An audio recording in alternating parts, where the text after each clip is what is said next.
a real thin line. They found my nephew's body under a bridge on Archer Road, on the side of the road. They found my nephew under a bridge and said a car pulled up and he stepped out of the car and staggered and fell to the ground. How in the hell that you left my nephew and then found him under a bridge when ain't nobody under the bridge, Lord God? You guilty for that alone. Your ass gonna pay for what happened to my nephew. And whatever the truth is, it is gonna come out. It don't make no sense. I don't know what happened. I didn't see anything. Okay. Well, he ended up dead. And that's what we need to know. So, how'd that start? Where did He's dead? Yeah. So you can say you had nothing to do with it, you didn't know anything, and you just walked out and you're lying. I don't have nothing to do with that. That doesn't mean you didn't see it or see it starting. I didn't see that. Okay. So you're saying you didn't see it, no. And Jamari was the only one in that room? When that happened. Okay. A man is dead in a hotel room in Tacoma, Washington, and the woman he paid to be there is sitting in an interview room telling two detectives she does not remember any of it. What she does not know yet is that the men across the table already have the hotel cameras, her bank records, and know about the one text message she sent from inside that room at 3:41 in the morning. This is the woman he paid, and this is what he was paying for. Do you give him your name? My stage name. Gotcha. What's your stage name? Armani. Okay. And that's what you use at the club? Yeah. When you're dancing? Okay. Her name is Ashley Danielle Arrieta, a 26-year-old mother raising two little girls on her own. She danced at a club off Pacific Avenue to keep the lights on. A 27-year-old man from Oregon met her there, liked her, and sent her $1,500 for the night. He had about 40 minutes left to live when that money landed, and this next clip is the moment the detectives stopped letting her play with them. And so how does Jamari know that you're paid and that the transaction's over? I sent a heart. You sent the heart? And that's the symbol that says, hey, money's in the bank type of thing? Or, yeah. Have you used that before on other, transactions like this? Not that I remember. Not that you remember. Here is the piece I want sitting in your chest for the rest of this video. Prosecutors say that in the hours and days right after that room, while that man's body was still lying on the carpet and nobody had even found him yet, that couple went back to their regular life and started planning their wedding.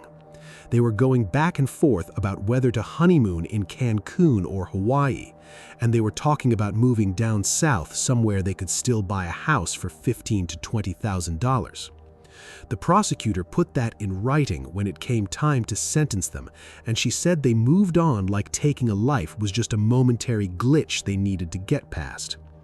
But before we get to Hector's story, let's start with this story because it happened almost exactly 1 year later on the other side of the country. And it shows you something the Tacoma case never can. We start in a cabin in Gainesville, Florida, 6 days before Christmas ended and the whole family got split in half.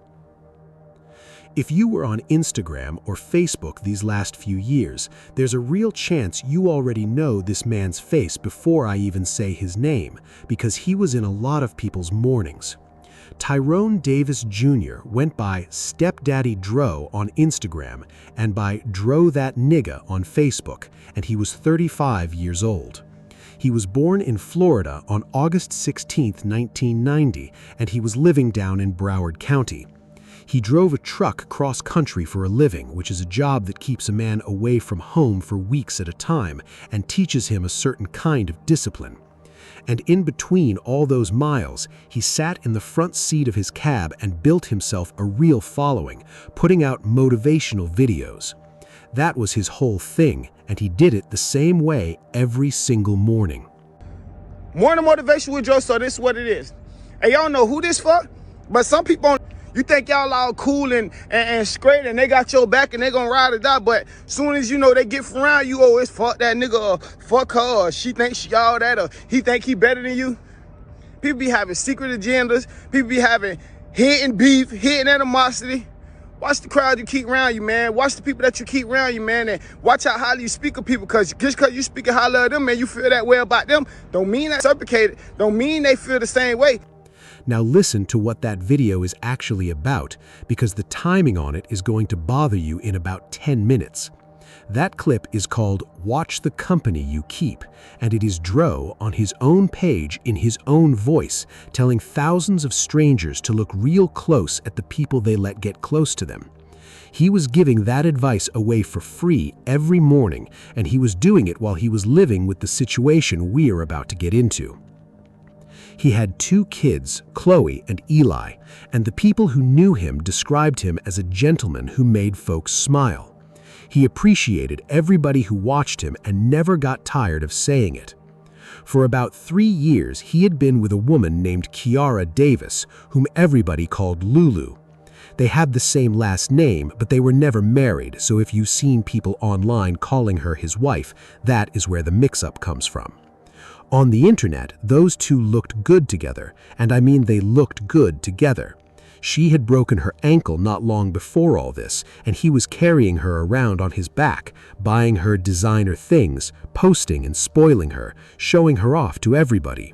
She has since called him her best friend and her soulmate, and said the 2 of them were inseparable with their whole life mapped out together. However, the people who were actually around them have been telling a different story since the day he died. Dro's close friend, who goes by Looney, said he watched the conflict between them go on, and he said Lulu would put her hands on him if he said the wrong thing. There are also reports of a prior domestic involving Lulu at the Ritz-Carlton in Miami, and I want to be careful with that one because it hasn't been tied to him with any certainty. So that's the relationship going into Christmas of 2025, and that Christmas he surprised her with a cabin. The trip was to a cabin up in Gainesville, Florida, and he documented it the same way he documented everything else in his life. They decorated the place together, exchanged gifts, they played games, and all of it is still sitting on the internet right now with timestamps on it for anybody to scroll back through. First, ladies always first. Let's see. Come on, Lou. What you trying to do? Ooh, number 5, we live. Okay, so boom. 5 right there and 5 right there. It's on you, however you want, whatever you want to do. I'm gonna take this 5. Okay, 5, we live. Let's see what the gift feels. Ooh, you slid that bitch. You slid that bitch. You do. That's exactly why I got that. That's how you stepping on right out the gate. That's crazy. Lou trying to do what she do. All right. So Cause you want all the money. I think it was, you want all to get that? Yeah, I think it was rigged. You want all the money. I swear to God, I don't remember none of this. Okay, you ready? Let's ready. Get the camera. Go ahead. Okay, number 6. $2.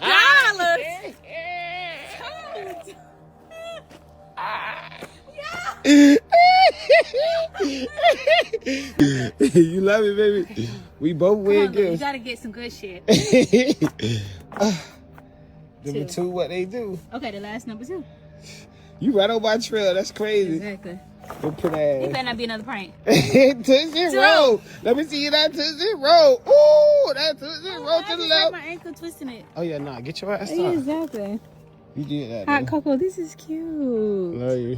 When I just started learning that, but so this make it even more fun because I never rolled Dice. Okay, so this is how this finna go. So we're gonna roll the dice, right? Black Santa. You feel what I'm saying? Yes, sir. Heavy on the black Santa. I get distracted, but it's okay. Man, let's cheers to that.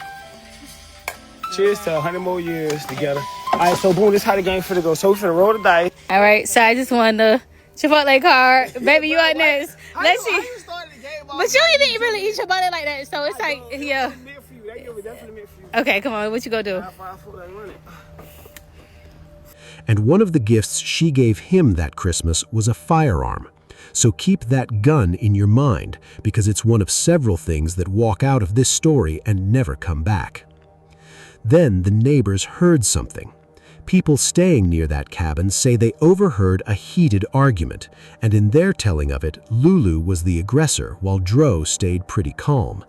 And she was seen dragging their bags out to the car with a broken ankle. Whatever this romantic Christmas getaway was supposed to be, it was done, and they packed up and left early. They checked into a hotel nearby instead, and then on December 27th, the two of them stopped at a Papa John's for pizza and chicken. The surveillance footage from that Papa John's shows Tyrone Davis Jr. on camera with no injuries on him, in a good mood, about 10 minutes before the thing that killed him.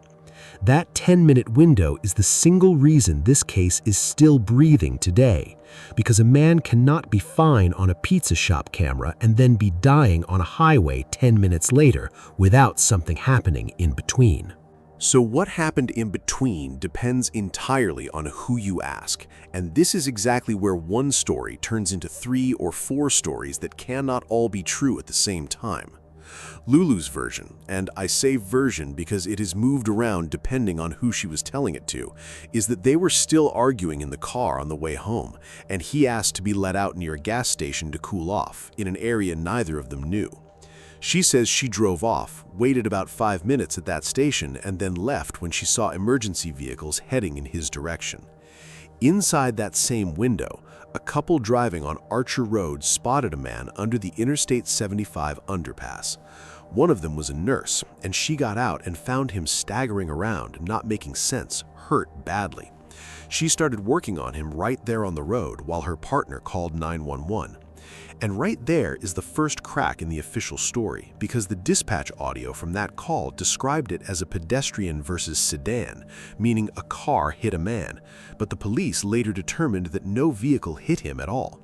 Somebody called it in as a car strike, and the police say it was not a car strike, which leaves a question sitting there that nobody has answered to this day, which is why the caller said sedan, because that is a specific word to reach for when you are panicking on the side of a road. And this is not just the family asking that, because even the people who spent hours online arguing that the internet had this case completely backwards got stuck on that same word. But the caller, that's who they should be reaching out to. Why did you tell us that the pedestrian was hit by a sedan? Did you see something? Or you just assume? But to say a sedan, that's something specific. You know what I'm saying? Not to call and say, hey, I think I'm here with somebody. I think he got hit by a car and he's laying in the road. He said a pedestrian's been hit by a sedan. Yeah.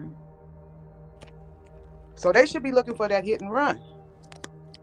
And if she Although it probably was out of his control, whoever hit him, because if he jumped out of the car, you know, and traffic is flowing, it's not really their fault.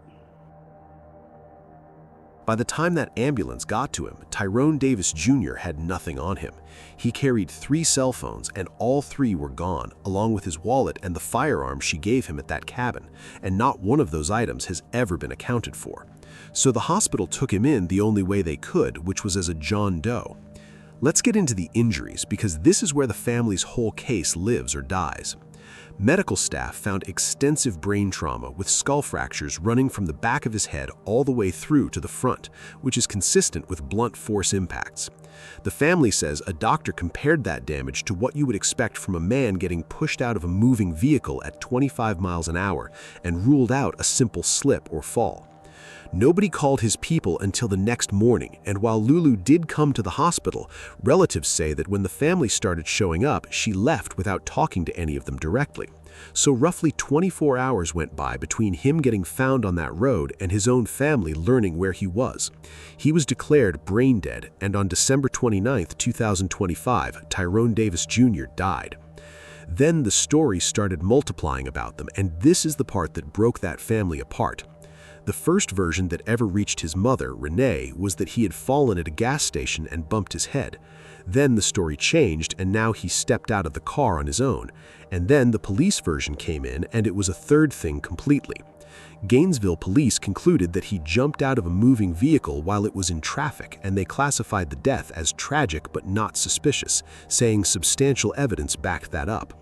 So now this family is holding 3 different explanations for one death: a slip and fall, a jump out of a moving car, and a pedestrian accident. And those 3 things cannot all be true, because they are 3 separate events that would leave 3 separate sets of injuries on a man's body. His aunt has been the loudest voice in all of this, and you can hear what kind of confusion does to people who are already grieving.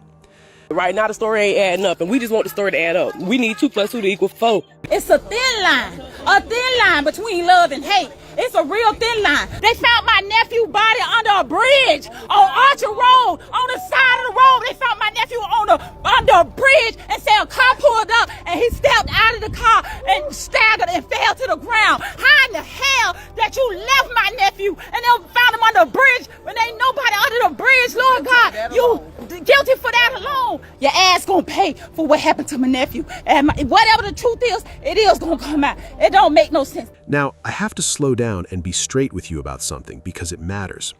Kiara Davis has not been charged with anything at all. The police say the death was not suspicious, and according to a family friend who is a minister close to Dro's own mother, Lulu passed multiple lie detector tests. She has denied everything publicly, she has grieved him out loud, and she has put out a 6-page letter to the family on Instagram calling the accusations lies. So when I lay out what the family is alleging, understand these are allegations that mostly live on Facebook and in true crime videos, not in police reports and not in any courtroom. The biggest one is about money. The claim going around is that the day after he died, Lulu emptied a bank account that Dro shared with his mother, and the number people keep repeating is $250,000, leaving that balance at zero.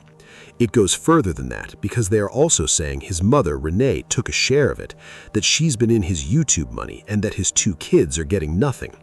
And there's a separate claim that 3 months before he died, his children got quietly taken off an insurance policy. My honest read is that none of that has been confirmed by police or by any news outlet. Lulu has flatly denied the bank account claim. No financial charges have been filed against anybody, and the police have not touched the money question in public at all. Shared access to an account is not automatically theft either, because if your name is on the account, then using it is not a crime, and that point deserves to be said out loud instead of buried. But then you have the other side of it. The couple who found him on that road described the scene as looking staged, and they said Lulu seemed unconcerned. And the defense coming from Lulu's side is not clean either, because her supporters are arguing that this relationship was ugly in both directions, and that the aunt out front leading the charge for justice let something slip in her own video that she was not supposed to. That was one of the things that his aunt randomly said. His aunt was like, oh, I would have rather he put his hands on her and went to jail. And then somebody stopped the aunt from saying that. And then she was like, oh, no, I'm not saying that he hit her, but I'm saying I would have preferred him to hit her. That's what the aunt Natasha said in her video before this woman even spoke. I would have preferred him to hit her. And somebody in that room moved quickly to stop her from finishing that sentence, which tells you the family already knew something about how those two were living. The family has split into 2 camps over it, with his father's side demanding answers and his mother's side asking everybody to stop and let them grieve. They held a vigil at Oswald Park in Broward County on January 10th, and on January 17th, dozens of people lined Archer Road under that same underpass in shirts with his face on them asking for answers. And on February 8, 2026, a petition went up on change.org demanding a full investigation into his roadside death. His father said the simplest thing anybody has said about this whole case, which was that his son did not deserve this and all he really wants is answers. As of February 2026, the case is still open with no charges, no arrests, and no official cause of death beyond those first findings. Now, if you think the family is reaching, I want to show you why they are not, because Florida has done this exact thing before. In 2010, a 24-year-old mother named Michelle O'Connell was found dead from a gunshot to the head in the home she shared with her boyfriend, who was a St. Johns County Sheriff's deputy, and the wound came from his own service weapon.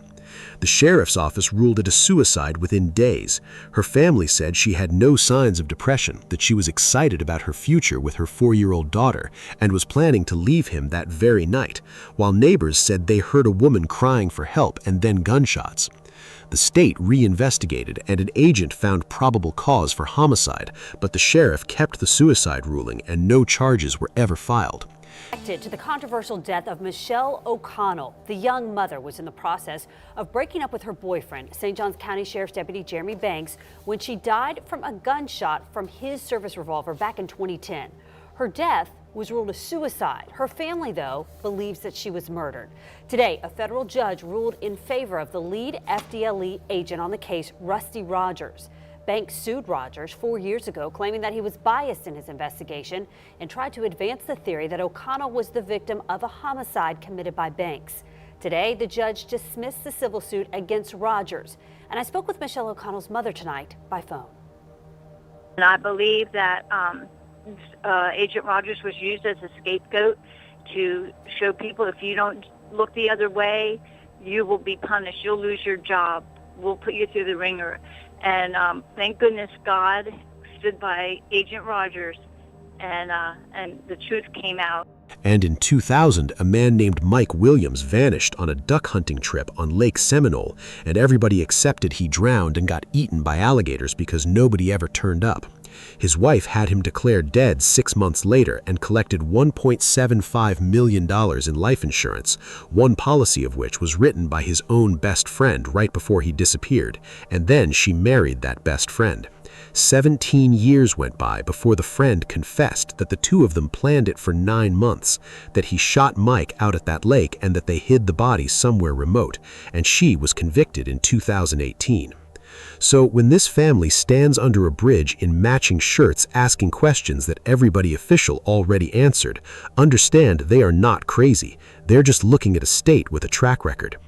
And in the next story, the cameras were rolling for every second of it, so you're about to see exactly how a night like this ends when the evidence is actually sitting there on the table. It was August 24, 2024, and a 27-year-old man and a couple of his boys got in a car in Oregon and drove north for the weekend. His name was Hector Gonzalez Jimenez. He was born in 1997 and lived in Eagle Creek, Oregon, which is a small country town in Clackamas County east of Portland, up in the foothills of the Cascades. That's about as far from a Tacoma strip club at 3 in the morning as you can still be in the same corner of this country. And I have to be honest with you about how little anybody knows about him, because that by itself tells you something about his people. His family stayed almost completely private through all of this, so there is no long obituary, press conference, or sit-down interviews, and what exists is a few lines from a community memorial. It said Hector had a very warm personality, friendly and compassionate, and was known as a loyal friend and a relative you could count on. Another tribute called him a beloved son, brother, and friend, and said his life was full of promise. That night, the group went to a strip club called Dream Girls at Fox's over on Pacific Avenue South in Parkland, which is a Tacoma suburb, and the place sits right on a busy commercial strip. Inside, Hector met a dancer working under the name Armani, and her real name is Ashley Danielle Arrieta, and she was 26 years old. Now, before we go any further, I need you to understand who she actually was, because it makes this harder to look at, not easier. She was a single mother raising 2 daughters, and she told those detectives she had been struggling long before any of this ever started. And in her own words in that same room, here's how these arrangements normally went for her. Jamari's probably not helping you out, honestly, right? He had a job. He had a job, he doesn't anymore. But even before him, I've always been like struggling as a single mom, so I work hard. Sure. She also told them she never gives out her real number, that she runs everything through a free texting app so it can't come back to her, and that men only ever get the stage name. She and Hector negotiated a private paid encounter, and the price came out to $1,500. Arrieta later confirmed to detectives that they had agreed to meet at a hotel for paid sex, and they had met about an hour before. Hector's friends saw him talking to her. One of them knew he was planning to link with her later, and Hector even sent a Snapchat to the group saying he was waiting on the girl he met. He wasn't hiding it and wasn't ashamed of it. He told his friends where he was going, and that decision is the only reason police tied a body in a hotel room back to a strip club as fast as they did. What Hector did not know was that Arrieta had a man, and that man was already sitting outside in the parking lot. His name was Jamari Kyle Webb, and he was 24.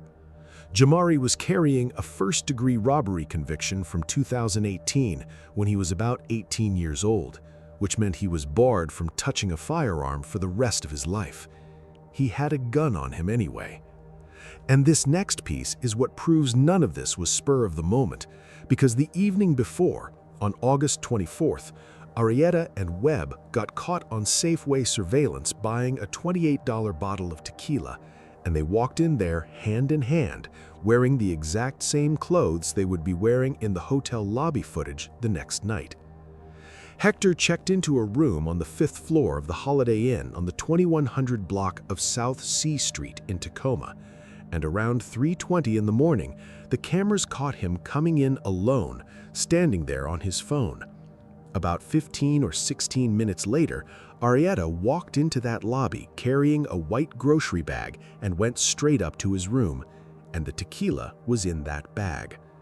She told the detectives about that bottle herself without ever understanding what she was handing them. When you got to the room, what was it like? I don't know, I just been right there, go up there with my bottle of tequila that I had left over. So, like, you're only in there for a couple minutes. Mm-hmm. So to miss a phone call. From him. I know, I get it, but I'm saying timeline walking through, we see you on the timeline. He's only a couple minutes behind you. So you probably wouldn't even have time to sit down and even talk at that point. And he's already coming in upstairs. So you'd practically have to be on the phone with him the whole time for you to miss a phone call from him. You know what I mean? I was on my phone the whole time. No, I know, that's what I'm saying. Like, for him to call and miss, like, he would have to call you as soon as you got in there and then miss that call. So you wouldn't even have had any time to do anything. Mm-hmm. So, let alone have him pay you at that point. Like, you would have already been missing that phone call because it was that quick. He was already following you right up. Okay. Does that make sense? Yeah, I see what you're saying now. So, I don't think it would be missing a phone call. So I think there's other stuff at play here. He probably didn't want you to be with this guy. And was he interrupting it for that? Or, I think that there might be some things further at play here than just that. Does that make sense? I don't, maybe he didn't want you to, I'm just gonna have sex with this guy. Maybe he figured you were gonna go do that, and he didn't want you to. Maybe he's showing up for that. I don't know what he's showing up for that quick. Mm-hmm. Right? Okay. I could guess in my head. I have a couple different ideas, but none of my ideas are probably what you're thinking, sure. right? Like I said, I don't tell him. Well, he knew where to go. He knew what room to go straight to. He only got that from you because he didn't get it from Brian. No, yeah, but what I'm saying, like, I don't tell him what I'm gonna do with the guy, so like. Well, I'm sure he assumes, right? Nobody's paying you $1,500 or $1,000 or whatever you said it was, right? $500 an hour or half hour. I see what. Right. Yeah. So, help us to understand. You already know that you're paid and that the transaction's over. I sent a heart. You sent a heart, and that's the symbol that says, "Hey, money's in the bank" type of thing, or yeah. Have you used that before on other like transactions like this? Not that I remember. Not that you remember. Maybe not the heart, but do you send something like paid, or do you send something like that? That's like the cue, like, yeah, okay, money. Not really, because like I said, he's not my pimp, and sometimes I go by myself. Okay. Right. When you were going there this time, you guys didn't have any intent to shoot this guy, right? So,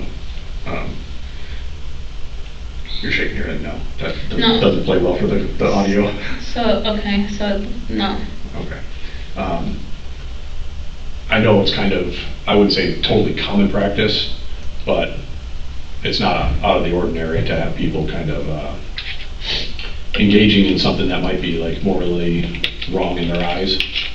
Then the money moved, because Hector sent $1,500 through Zelle straight into her account, and the detectives had the printout sitting in front of them showing that the transfer landed at 3:41 in the morning. Less than 2 minutes after that, there was a knock at the door. The heart emoji was the signal they set up ahead of time, and it meant payment received, go. She sent it, and Jamari Webb came up out of that elevator in a pair of white slip-on shoes with a gun on him, walking toward a man who had no idea any of this was coming. Webb came into the room a few minutes behind her, and Hector opened that door and immediately asked who he was and why he was there. And that question is the last thing anybody knows for certain that Hector Gonzalez Jimenez ever said out loud. What prosecutors put together from the evidence is that Webb forced him at gunpoint to dig through his own backpack looking for cash, which was the robbery and the whole point of the plan. Then, the stick-up turned when Hector reached for his own gun to defend himself, so Webb beat him and then shot him one time in the chest. He went down on that floor in a pool of blood, and he died right there in the room. The cameras had the exit timed to the minute, because around 3:45 in the morning, Arrieta left the room and walked out of the hotel, and at 3:46, exactly 1 minute behind her, Webb came out covering his face and wearing only one shoe. The other shoe was sitting just outside that doorway with Hector's blood on top of it and DNA from both men on it, and the matching shoe was recovered from Webb's own apartment later. The room told the rest of it because his own handgun was still in the holster next to his body, with an ammunition magazine resting on his neck. There was a broken necklace on the floor that most likely got torn off during the beating, several bottles of alcohol, the white grocery bag with the Safeway receipt still in it, and a receipt from Dreamgirls sitting right there near him. The couple left in Arrieta's car with Webb driving. They took Hector's cell phone with them, and Jamari threw it out the window while he was driving. The police tracked and recovered it along State Route 509 near Fife. The couple also dumped their clothes and the murder weapon, and that gun has never been found. Now, here is where the police come in. Hotel staff found Hector the next morning after he never checked out, and they called 911 around 11, and at first they reported it as a possible suicide, which is how far off the truth this thing started. 911, what are you reporting? My maintenance guy would go check on one of the guests here that we've been having a problem with, and he said we need medical assistance here now. Okay, is one moment. Let me get you over to TFD, okay? Okay. Fire medical aid. South Sound with a transfer it. 1 moment. I call her. What's the emergency there? So my maintenance guy would go check on a guest in the room, and he just called me down and said, please call medical assistance right now. Okay, what room number? 520. We need medical. Oh my God. Yeah, we need assistance now. So I've got a unit heading your way, but I need some more information to know if I need to send additional units or what. Yes. What's going on with the person? We need an ambulance here. It's real bad. Tell me what's going on. Okay, but the person's breathing? No. The person is not breathing? Hi, I'm the housekeeping supervisor here at the Holiday Inn Express, and we have a side in one of our units. You have a side in one of your units. So the person is deceased? Yes. Communications, may I help you? Hi. I'm calling in because I'm missing my friend. Okay, and how long has your friend been missing? He's been missing since Saturday. Okay. Any threats to harm himself or others? No. None of that I know of. Sorry? What city is he missing out of?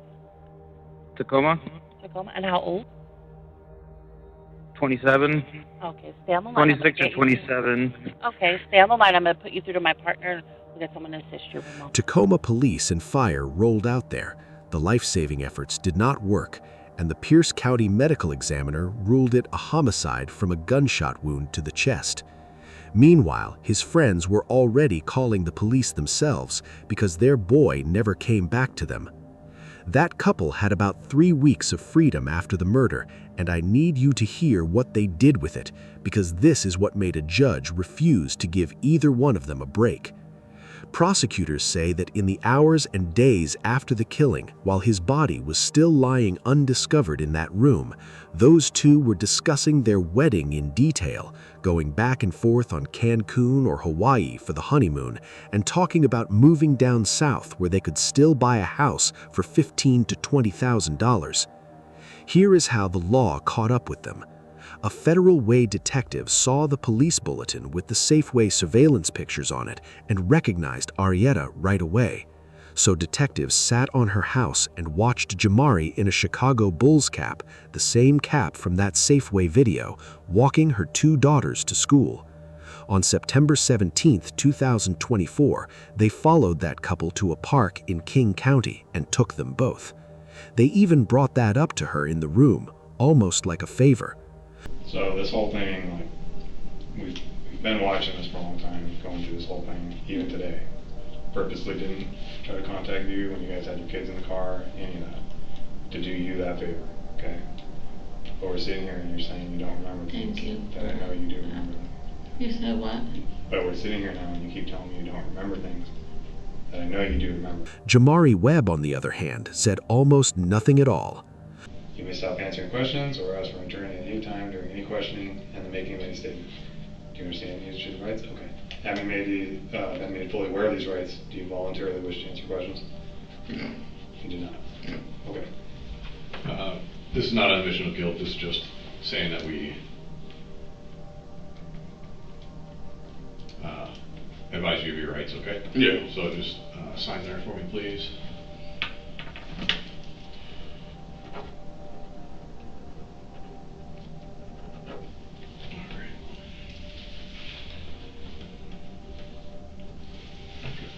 All right. Thank you. All right. Appreciate it. Yep. Thanks, man. All right, you're under arrest. Murder in the first degree, robbery in the first degree, and unlawful possession of a firearm. Okay. Both of them showed up in Pierce County Superior Court on September 19th. Bail got set at $1 million each. Promise of sex with a stripper lured an out-of-towner to his death. Investigators say the duo responsible left a shoe behind, leading to a break in this case. The murder took place in August, but the trail of clues led investigators throughout Western Washington. As Fox 13's AJ Janival reports, the planned attack seems to have been schemed up at a local strip club. Be a fun trip with friends from Oregon up to Pierce County turned deadly. The victim paying about $2,000 for what would ultimately be his death. Today, his family drove up from Portland for court. 26-year-old Ashley Arrieta and Jamari Webb sat in court Thursday. Webb sitting in front of a judge on his 24th birthday, both facing murder charges for a sex-based robbery scheme that ended with the death of a man visiting from Oregon. According to the documents, police found the unnamed victim with a bullet in his chest and his zipper down in this hotel room in Tacoma. The documents say the victim met Arrieta at the strip club Dream Girls in Parkland. There, the two made a plan to meet later. The victim would pay Arrieta $1,500 for sex, according to the documents. In the court papers, Arrieta told police she went to this Tacoma hotel, but she didn't come alone. Surveillance video captured Jamari Webb, a convicted felon with a prior robbery, in tow with Arrieta. The stripper admitted to investigators. Once the $1,500 for the agreed sex with the victim dropped in her account, she sent the signal to Webb, a heart emoji text. Webb then knocked on the door. It's unknown exactly what happened inside the room. Video cameras captured both Arrieta and Webb walking out of the hotel about 10 minutes later, but the victim never leaves. A staff member found him in a pool of blood on the floor of his hotel room hours later. Investigators believe the suspects tried to hide their tracks by stealing the victim's phone, then tossing it out of the window of their car as they escaped. But probable cause documents say the alleged killers were sloppy, leaving behind a lot of evidence, including a shopping receipt from a Federal Way grocery store and a slide-type shoe. Police say they found the other shoe under Webb's bed during a search. Both suspects face murder charges. The judge put a $1 million bail for each of them. And Hector's family drove all the way up from Oregon just to be in that room. At trial in October 2025, Webb's defense was excusable homicide with justifiable homicide as the backup, which is self-defense, and Arrieta's position was that she had no reasonable grounds to even believe Webb was armed. On November 4, 2025, the jury convicted them both of first-degree murder and first-degree burglary with firearm enhancements on both counts, and convicted Webb of unlawful firearm possession on top of that. At sentencing, Webb's attorney asked for 25 years and 10 months and asked the court to merge the murder and burglary counts, arguing they came out of one single set of circumstances. while Arrieta's attorney asked for 26 years and 9 months and said she wholeheartedly regretted the incident and never intended for Gonzalez Jimenez to be shot.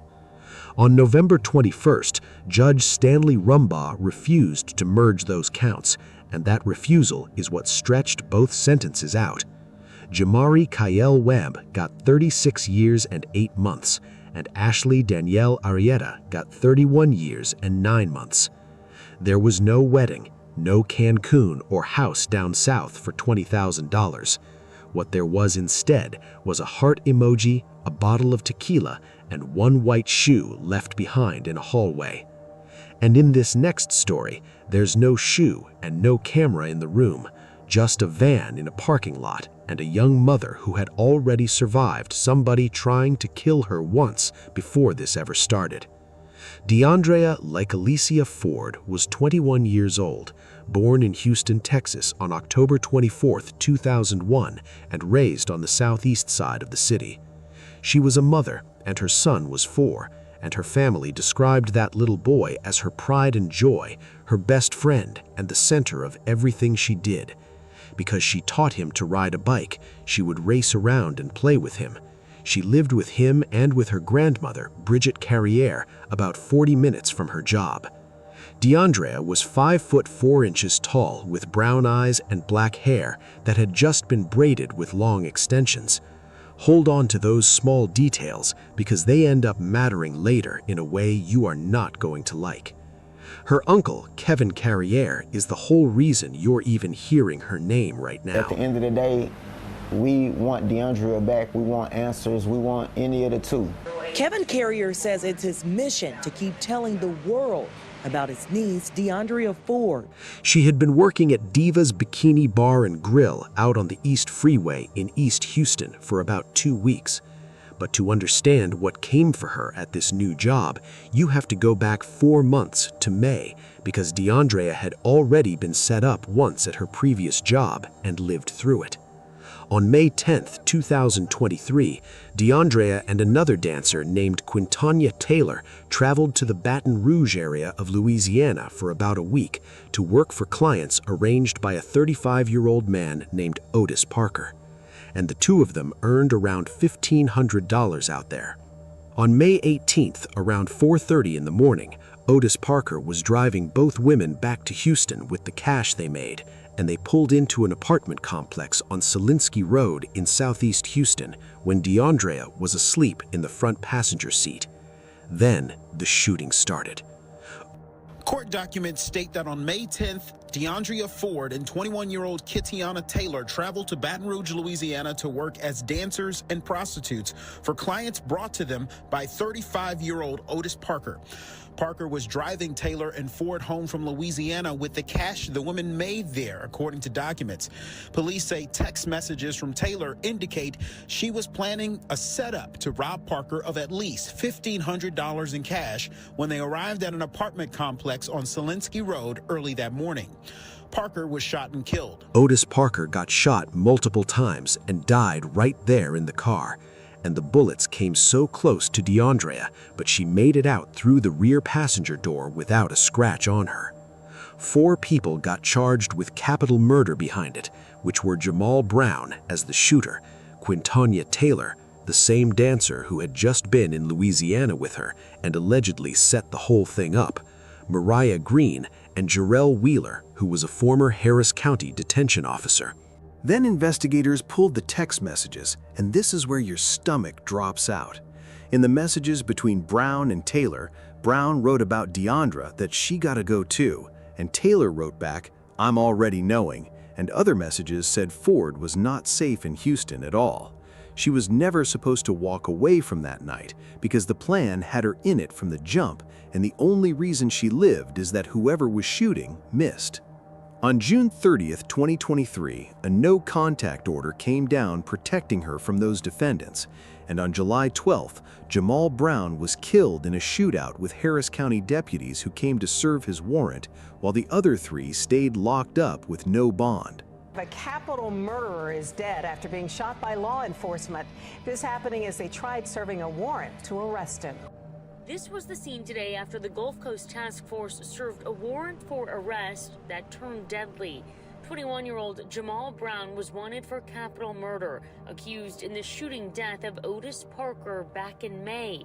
Brown was one of 4 people charged in the murder, the other 3 already arrested. Investigators on scene say when they arrived to make this final arrest for the case, there was an exchange of gunfire.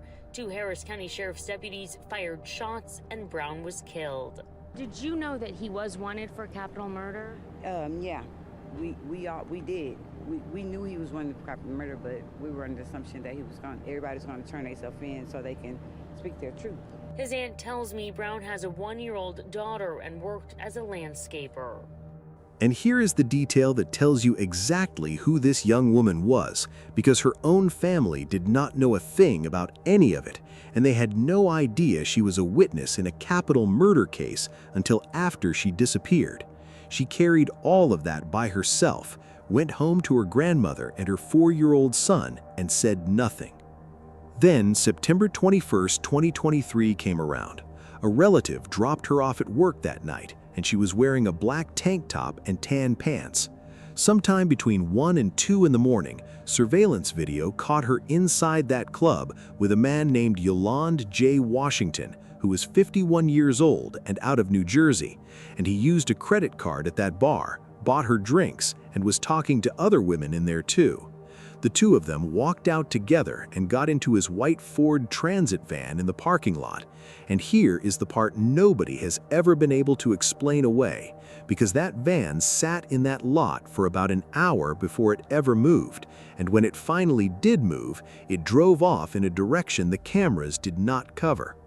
Around 2 in the morning, one of her friends got a call from Deandra and missed it, and when she tried to call back, the phone was already off and it never came back on again. And that phone was later found about 3 miles away from the club. The manager of that club had been warning the women about this exact thing the whole time. Her family reported her missing on September 23rd, and then they sat there and watched the system do nothing at all.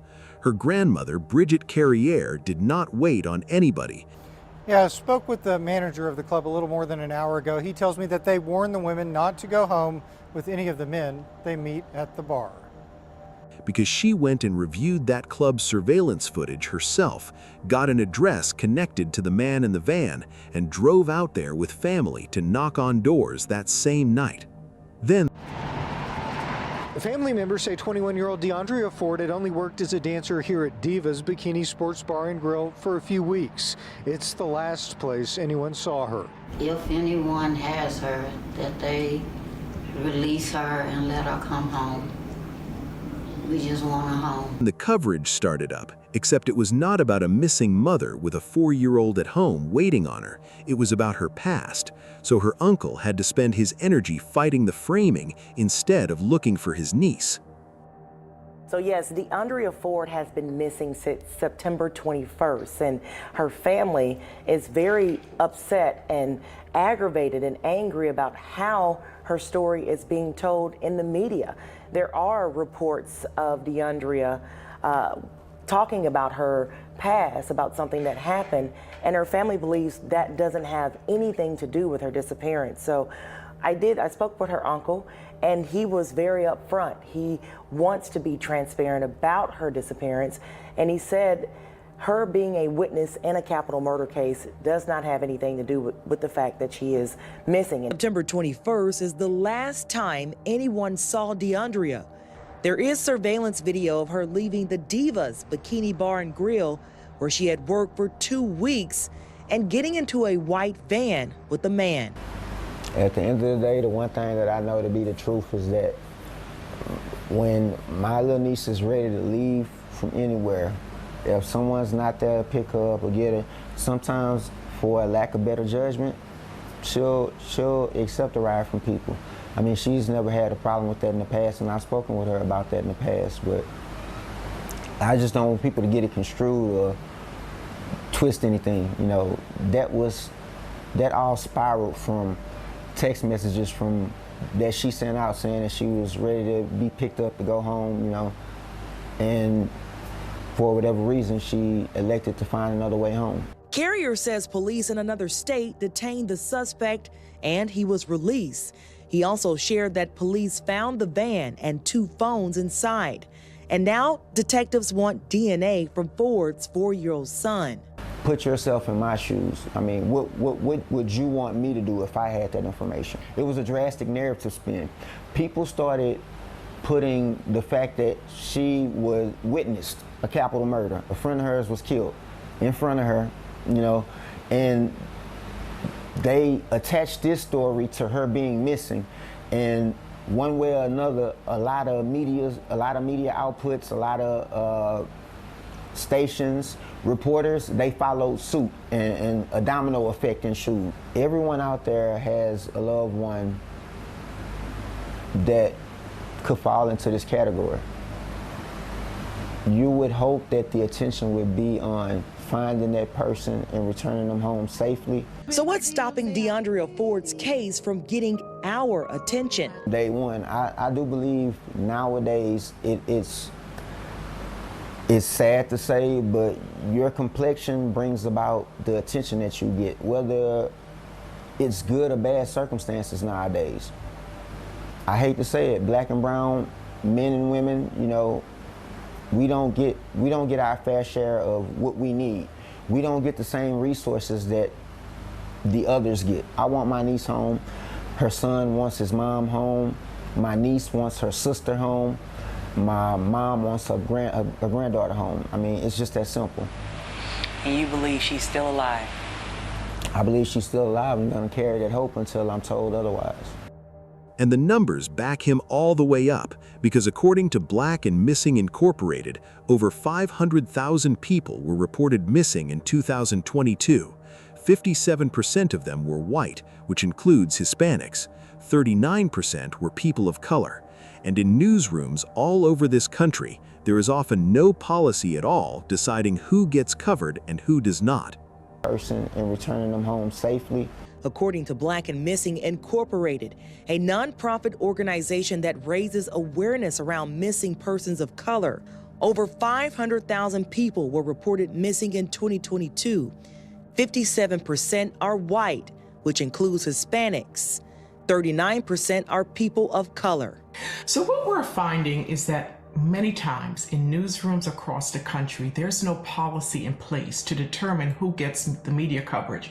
So I can call, my neighbor can call, and we can get 2 different responses. So if you have a policy in place, then there is no inherent bias as to who gets that coverage. And again, it's humanizing the missing individual. DeAndrea is a person who has a family that is searching for her. Earlier this year, Gabby Petito made national headlines after she disappeared. Law enforcement spent days searching for the 22-year-old and found her remains. Days from getting our attention. DeAndrea turned 22 on October 24th while she was still missing, and her family spent that birthday hoping. He was already too late. And here is who Yolande Washington actually was. His record runs back more than 20 years, and it is a pattern and not a string of accidents, because in December 2001, he was arrested in New Jersey for loitering for sell women for intimate affairs. In November 2006, he was arrested for inappropriately touching and robbing a woman. And in May 2007, he was arrested for robbing and strangling a woman. And then on July 23, 2023, 2 months before DeAndrea vanished, Washington allegedly assaulted, strangled, and robbed an adult worker in Dallas who survived it and reported it. And DNA from her medical exam linked him to it. 2 months before he walked into Divas and bought DeAndrea Ford a drink, he did that. Investigators identified him through the credit card he used at that bar and the surveillance video matching him to the van. And Amherst County deputies in Virginia flagged that van through an alert, which is how he got interviewed. And the story he gave them is one of the strangest things in this whole video. He admitted meeting her at the club and admitted spending time with her inside the van. And court documents reference him paying her $200 for sex. He said he dropped her off in the middle of the road, after which he said he bought large trash bags to defecate inside and drove to Dallas to make a delivery. Then the cell phone data came back and contradicted his locations and his timeline, and he lied about driving down the street where her phone was found. Then they searched the van. They pulled the exact clothing he wore on the surveillance video, and that shirt had multiple apparent bloodstains on it, and DNA testing showed a mixture of Deandra's DNA and Washington's DNA on 3 of those stains. Then they sprayed the inside of that van, and the chemical lit up bloodstains in the middle and the rear of it, on the rear door, on the driver's side wall, and on a ratchet strap, which is the kind of strap you use to tie down cargo. On January 11, 2024, Yolande J. Washington was charged with her murder in Harris County's 337th District Court, and they charged him with murder before they even had a body, which tells you how strong that evidence was. The charging document said it about as plain as a legal document can say anything, which is that the last person to see her alive is the defendant, who is a documented predator. Then on March 15, 2024, around noon, a power line worker was working on a lonely stretch along the 11,100 block of Luna Road in Dallas, and down in a culvert, which is a drainage area, he found near skeletal human remains. 6 months out in the weather is why she was skeletal.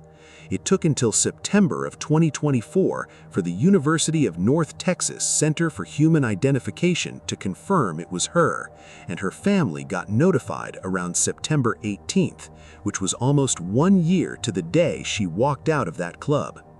Right now at 5 o'clock, the family of a local woman missing for a year is finally getting some answers. The Dallas County Medical Examiner's Office identified the remains discovered just a few weeks ago to be that of Deandra Ford. Thank you so much for joining us for KPRC2 News at 5. I'm Daniela Guzman. Keith Garvin is off today. We have team coverage on this developing story on air and online on click2houston.com. Let's start off with KPRC2's Rowan Belogan joining us live from Southwest Houston with a timeline of events and details on the suspect. Rowan. Now, Daniela, the remains of Ford found in Dallas County, the same county where the man investigators say perpetrated this crime, killing the 21-year-old, also remains in jail. It's an outcome family members of Deandra Ford didn't want to see. Her remains identified in Dallas nearly a year after she disappeared from this bar and grill in East Houston. Ford's uncle, Kevin Carrier, spoke with KPRC2's Rochelle Turner shortly after her disappearance. Just at full disclosure, we were told by HPD that the guy, the person of interest, suspect, was detained out of town. The person, this man, Yolande Washington. He was arrested in Dallas for a different case, but later charged in Ford's murder after investigators said they had evidence connecting him to her death. Court records show investigators saw surveillance video of the two getting into Washington's white van, but he was the only one seen leaving the vehicle. Dallas police tell KPRC2, quote, "This is being investigated as an unexplained death and the investigation is ongoing." However, Houston police tell me they're leading the investigation and waiting for Washington's extradition back to Houston. The manner of death is homicide, and the specific cause has not been released in any detail publicly, which is normal while a prosecution is still active and given the condition in which those remains were found. Washington is still sitting in Dallas County Jail on a $1.1 million bond in connection with her murder, waiting extradition back to Houston, and he hasn't been convicted in her death. Now, before I let you go, I want to take you back to Hector one more time because there's something you need to see about that heart emoji, which is that it was not new. Back on August 8, 2002, a millionaire named Rick Chance was killed in a hotel room in Tempe, Arizona. He was a self-made businessman who owned an auto glass company and starred in his own commercials, and he had started selling jewelry. On the night he died, he was carrying a black briefcase with about $1 million in gems, diamond rings, necklaces, and watches in it. An exotic dancer and escort named Brandy Hungerford, who was 26 years old, met up with him for dinner at a P.F. Chang's and then suggested they go to a Best Western nearby for privacy. And once they got in that room, she called her boyfriend, Robert Lemke, who was 24 years old, to tell him he could come up. Look at what happens next, because you've already seen it once tonight. She stepped out of the room to go get ice. She met Lemke in the hallway, and she never went back inside. He came in masked and gloved with a handgun, put Chance at gunpoint over that briefcase, and shot him in the chest. They hung a "Do Not Disturb" sign on the door on their way out, and a housekeeper found his body the next morning. The entire play was the same.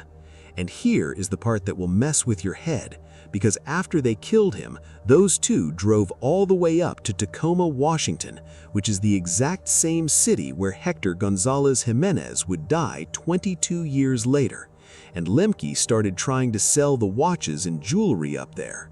Hotel surveillance, phone records, and the recovered jewelry took them both down, and Brandy Hungerford confessed and took a deal to testify against him, which got her 14 years, while Lemke eventually pleaded guilty to first-degree murder to get off death row and took life with parole after 25 years. 3 people, 3 last nights, and in every one of them, the person who walked away first had a story ready to go, and that story fell apart the second somebody actually checked it. The difference between the case that closed and the 2 that did is not about who deserved it more, because it never is. It comes down to who happened to die in front of a camera. Now, if you've never left a comment on any story I've shared on this channel, this is the one I'd love to hear your thoughts on. Your comment could help soothe the heart of another mother, another family, or someone facing a similar situation.